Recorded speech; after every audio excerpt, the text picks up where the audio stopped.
The United States Constitution embodies a simple, far-reaching concept, recognizing that people's rights are granted directly by the Creator, not by the state, and people only then grant rights to the government. Nothing like it had been done before. America's founders believed that a government made up of imperfect people exercising power over other imperfect people should possess limited powers. The Constitution delegates to government only those rights the people wanted to have. Through the years, the 8-page-long U.S. Constitution has been exposed to numerous proposals to amend it, says National Archives curator Christine Blackerby. There have been over 11,000 proposals in Congress for constitutional amendments. So an amendment is proposed when a member of Congress introduces it into either the House or the Senate. Attempts to change the Constitution began almost from the moment it came into force in 1789. The Bill of Rights, 10 amendments listing 10 specific prohibitions on government power, was adopted in 1791. There's been three main reasons, or kind of big ideas, that have resulted in constitutional amendments. The first one is rights.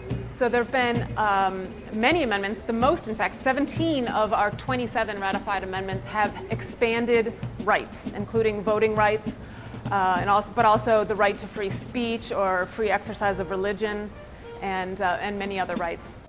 Another continuing theme, says Blackerby, is regulating the power of government. So, for example, we have limited the President of the United States to serve 2 terms. There were other proposals such as choosing president by lottery or abolishing the Electoral College, as well as regulate marriage, migratory birds, and drinking alcohol.